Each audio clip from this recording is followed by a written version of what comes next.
اعوذ باللہ السمیع العلیم من الشیطان اللعین الرجیم حسبنا اللہ ونعم الوکیل نعم المولا ونعم النصیر بسم اللہ الرحمن الرحیم الحمد للہ الذی لا یبلغہ مدحتہ القائلون ولا یحصی نعمہ العادون ولا يعدي حقه المجتهدون الذي ليس لصفته حد محدود ولا نعت موجود ولا وقت معضود ولا عجل ممدود فطر الخلائق بقدرته ونشر الرياح برحمه والصلاة والسلام على أشرف الأنبياء والمرسلين خاتم النبيين سيدنا ومولانا أبي القاسم محمد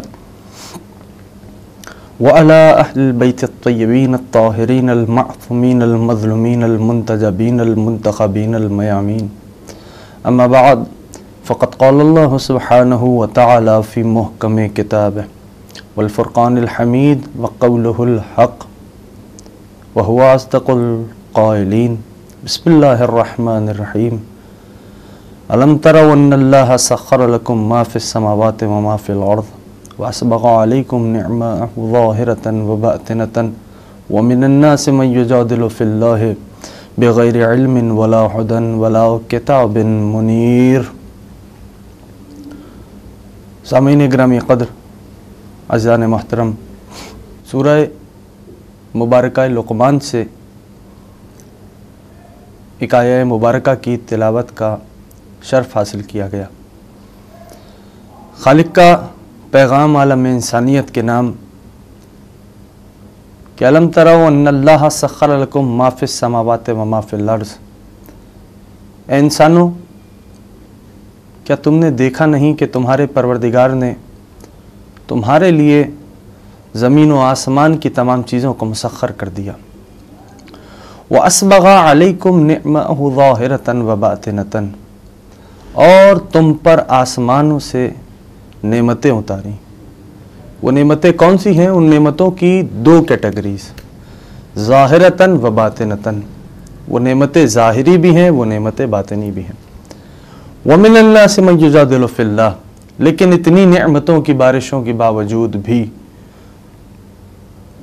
اکثریت انسانوں کی وہ ہے جو اللہ سے جھگڑنے پر آمادہ ہے. بغیر علم، ان کے پاس علم نہیں ہے. ولا ہدن، ان کے پاس ہدایت نہیں ہے. ولا کتاب منیر، ان کے پاس قرآن کریم کا علم بھی موجود نہیں ہے. خالق نے اس مقام پہ متوجہ کیا انسان کو کہ دیکھو، ہم نے تمہارے لیے زمین و آسمان کی تمام چیزوں کو مسخر کیا، اس کے باوجود بھی تم اللہ سے جھگڑنے پر آمادہ ہو. ان کی کیفیت کیا ہے؟ جو اللہ سے جھگڑنے پر آمادہ ہے ان کے پاس علم نہیں، ان کے پاس ہدایت نہیں، ان کے پاس قرآن کریم کا علم بھی موجود نہیں ہے. تو میرے دوستوں، میرے عزیزوں، اگر ہم ذرا سا غور کریں اور اس آیت کو دیکھیں تو دو طرح کی نعمتوں کا ذکر کیا خالق کائنات نے. پہلی ظاہری نعمت، دوسری باطنی نعمت. ظاہری نعمت اللہ نے کھانے کے لیے غلہ دیا، یہ نعمت. رہنے کے لیے زمین دی، یہ نعمت. پہننے کے لیے لباس دیا، یہ نعمت. یہ ہیں ظاہری نعمتیں. پینے کے لیے پانی دیا، وہ پانی نعمت. باطنی نعمتیں کون سی ہیں؟ اللہ نے عقل دی، نعمت. اللہ نے علم دیا، نعمت. اللہ نے ہدایت دی، نعمت. یہ باطنی نعمتیں. اچھا، اگر دیکھا جائے تو انسانیت عمل کر رہی ہے کس لیے؟ جنت میں جائیں گے. جنت نعمت ہے. جو چیزیں دنیا میں، اب اس کو یوں عرض کروں میں، جنت ہے، نعمت. جنت میں جانے کا طریقہ کیا ہے؟ کہا قرآن میں کئی مقامات ایسے نظر آئے جہاں یہ قرآن آواز دیتا نظر آیا کہ ایمان لاؤ، اعمال صالحہ انجام دو، عمل صالحہ کرو. ایمان نعمت، عمل صالح نعمت. کیوں؟ اس لیے کہ جنت میں جانے کا وسیلہ ہے. ایمان نعمت، عمل صالح نعمت. کیوں؟ اس لیے کہ جنت میں جانے کا وسیلہ. ایمان اور عمل صالح ہو نہیں سکتا، مل نہیں سکتا اگر ہدایت نہ ہو. اس لیے ہدایت نعمت. ہدایت ہو نہیں سکتی اگر ہادی نہ ہو، اس لیے ہادی نعمت. تو اب قرآن کریم کی ایک آیت کی طرف رجوع کرتے ہیں کہ جہاں پروردگار عالم یہ فرما رہا ہے فما بکم من نعمت فمن اللہ، سنو جتنی نعمتیں ہیں وہ سب کی سب اللہ کی طرف سے ہیں. تو اب اگر ہادی بھی نعمت ہے تو وہ بھی وہاں سے آئے گا، یہاں نہیں بنایا جائے گا. میرے دوستوں، میرے عزیزوں، اگر غور کریں اور دیکھیں، پروردگار عالم نے براہ راست انسانوں سے کئی مقامات قرآن کریم میں ہیں جہاں پیغام دیے، آواز دی. کیا فحسبتم انما خلقناکم عبثا، کیا تمہارا زعم ناقص یہ ہے کہ ہم نے تمہیں بے مقصد خلق کر دیا؟ اور کیا تم یہ سوچے بیٹھے ہو کہ تم لوٹ کے ہمارے دربار میں نہیں آؤ گے؟ اور ایک تو ایسی آیت کہ جو زبان زد عام ہے، یعنی انا للہ و انا الیہ راجعون، یہ اسلام کا سلوگن بنا کہ ہم ہیں تو اللہ کے لیے ہیں، جائیں گے تو اس کے دربار میں واپس لوٹ کے جائیں گے. پالنے والے یہ انسان ہے، اس انسان کو تو نے بنایا کیسے؟ کہا قرآن پڑھو بسم اللہ الرحمن الرحیم. هل اتى على الانسان حين من الدهر لم يكن شيئا مذكورا انا خلقنا الانسان من نطفة امشاج نبتليه فجعلناه سميعا بصيرا انا هديناه السبيل اما شاكرا واما كفورا. سنو، تم پہ ایک ایسا وقت بھی آیا تھا کہ تم قابل ذکر نہ تھے، میں نے تمہارا ذکر کر دیا تو تم قابل ذکر ہو گئے. انا خلقنا الانسان من نطفة امشاج نبتلی، ہم نے اس انسان کو ملے جلے نجس پانی سے خلق کیا. فجعلناه سمیعا بصیرا، جب بنا لیا تو ہم نے اسے سماعت دی، ہم نے اسے بصارت دی. انا ہدیناہ السبیل اما شاکرا و اما کفورا، اور جب ہم نے اسے بنا لیا تو ہم نے اسے اس دنیا میں بھیج دیا. اور صرف بھیجا نہیں، انا ہدیناہ السبیل اما شاکرا و اما کفورا، ہم نے اس کی ہدایت سبیل کی طرف کر دی. اب یہ اس کی مرضی ہے کہ سبیل کی ہدایت کو اپنا کر شکر گزار بن جائے یا سبیل کو ٹھکرا کے کافر کہلائے. یہ ایک مقام. تو کیا پالنے والے بس تو نے انسان کو ملے جلے نجس پانی ہی سے خلق کیا؟ کہا قرآن پڑھو، آواز آئی بسم اللہ الرحمن الرحیم. لقد خلقنا الانسان من صلصال من طین ثم جعلناه نطفة في قرار مکین ثم خلقنا نطفة علقة فخلقنا علقة مضغة فخلقنا مضغة عظاما فكسونا عظاما لحما ثم انشأناه خلقا آخر فتبارك الله احسن الخالقین. یعنی اس مقام پہ خالق فرما رہا ہے کہ سنو، ہم نے اس انسان کو مٹی کی سطح سے اٹھایا، پھر نطفہ بنا کے رحم مادر میں رکھا، اس نطفے کو علقہ جمع ہوا خون بنایا، علقے کو مضغہ گوشت کا لوتھڑا بنایا، اس گوشت کے لوتھڑے میں ہم نے ہڈیاں اگائیں، ہڈیوں پہ ہم نے دوبارہ گوشت چڑھا دیا. ثم انشأناه خلقا آخر، جب یہ تمام امور انجام پا گئے تو ہم نے اسے مخلوق بنا دیا. فتبارک اللہ احسن الخالقین، کتنا بابرکت ہے وہ اللہ جو اس انداز سے خلق کرتا ہے. تو یہ انسان بنا اور اس دنیا میں آ گیا. کیفیت کیا ہے پالنے والے؟ جب انسان کو تم نے بھیج دیا تو اب دیکھو ایک مقام پہ پروردگار عالم فرما رہا ہے الم نجل لہو عینین، کیا ہم نے تمہیں دو آنکھیں نہیں دی؟ ولسانن، کیا ہم نے تمہیں زبان نہیں دی؟ وشفتین، کیا ہم نے بولنے کے لیے دو ہونٹ نہیں دیے؟ وہدینہ نجدین، کیا ہم نے دونوں راستوں کی ہدایت نہیں کر دی؟ آیا انسان دنیا میں، کیفیت کیا ہے اب اس کے آنے کی؟ کیسے خلق ہوا یہ عرض کر چکا. کیفیت کیا ہے؟ قرآن کریم میں ایک اور مقام پہ آواز دی واللہ اخرجکم من بطون امہاتکم لا تعلمون شیئا وجعل لکم السمع والابصار والافئدہ لعلکم تشکرون. اے انسانوں، ہم نے تمہیں ماں کے پیٹ سے اس کیفیت میں باہر نکالا کہ جب دنیا میں آئے تو جاہل آئے. جعل لکم السمع، ہم نے تمہیں سماعت دی، والابصار، ہم نے تمہیں دیکھنے کی طاقت دی، والافئدہ، ہم نے تمہیں دل و دماغ دیے. کیوں؟ لعلکم تشکرون، تاکہ ان طاقتوں سے علم کو حاصل کرو، اس کے دربار میں ہدیہ تشکر کو پیش کرو. یہ انسان ہے کہ اس دنیا میں آیا. اور کیفیت کیا؟ جب اس دنیا میں آیا تو پروردگار عالم نے کیا فرمایا کہ جب شکم مادر سے اس کیفیت میں باہر نکالا کہ لا تعلمون شیئا، کچھ نہیں جانتا تھا، آنے کے بعد اب علم کو حاصل کرے گا. یہ طاقتیں، یہ دل و دماغ کیوں دیے؟ یہ سماعت، یہ بصارت کیوں دی؟ لعلکم تشکرون، تاکہ ان طاقتوں سے علم کو حاصل کرو، اس کے دربار میں ہدیہ تشکر کو پیش کرو. اور اب پروردگار عالم نے ارشاد فرمایا کہ اس جاہل انسان، جب انسان جاہل ہے، جو انسان دنیا میں آ رہا ہے، کیفیت کیا ہے؟ کیا آ رہا ہے جاہل؟ جب جاہل آ رہا ہے تو پالنے والے اس جاہل انسان کی ہدایت کیسے ہو؟ کون کرے؟ آواز دی لقد اخترناہم علی العلم علی العالمین. سنو، ہم نے اپنے ہدایت کرنے والوں کو علم کی بنیاد پہ منتخب کیا.